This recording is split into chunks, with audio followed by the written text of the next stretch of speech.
खबर मध्य प्रदेश के चाचौड़ा से है, जहां सांसद ज्योतिरादित्य सिंधिया के पत्र को देखकर आदिवासी लोग भड़क उठे। पत्र में वन विभाग की जमीन से कब्जा हटाने की बात की गई है। पत्र में जिस जमीन के कब्जा हटाने की बात की गई थी, उस जमीन पर सालों से आदिवासी वर्ग का कब्जा है। आदिवासियों का कहना है, जब ज्योतिरादित्य सिंधिया गुना से चुनाव लड़ रहे थे, उस समय उन्होंने कहा था आदिवासी समाज से हमारा पारिवारिक रिश्ता है। अब वे ही हमारा रोजी रोटी छीनना चाहते हैं। आदिवासियों का कहना है, अगर शासन कब्जा हटवाती है तो गुना जिला के समस्त आदिवासी समाज पूरे मध्य प्रदेश में जाकर उपचुनाव में विरोध प्रदर्शन करेंगे। इसके बाद भी अगर शासन नहीं मानेगा तो पूरे मध्य प्रदेश में आदिवासी समाज आंदोलन करने को मजबूर होगा।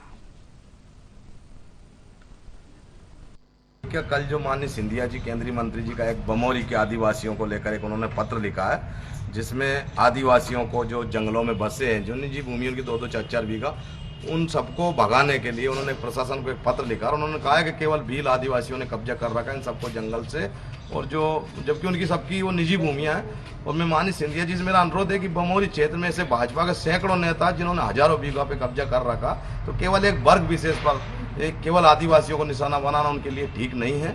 और चुनाव के समय उन्होंने खुद घर घर जाके और हर गांव में मंचों से बड़ी बड़ी बातें की थी कि आदिवासियों से मेरे पारिवारिक रिश्ता है, आदिवासी मेरे पारिवारिक लोग हैं, इनका पीढ़ियों से रिश्ता है। तो बस कुछ ही चंद दिनों में उनकी सच्चाई सामने आ गई और आदिवासियों को वो जो बुरी तरह जो उनका एक निशाना बना रहा है, इसका आने वाले जो उपचुनाव है विजयपुर में उसमें हम परिणाम भी देंगे, क्योंकि अब आदिवासी समझ गया कि जो सरकार है और सरकार के मंत्री है वो पूरी तरह हमारे खिलाफ है। मैं माननीय सिंधिया जी से अपील करूंगा कि जो भाजपा के नेताओं ने कब्जा कर रखा है जमीनों पर, उनके खिलाफ भी वो एक पत्र लिखे, केवल आदिवासियों पर ही नहीं।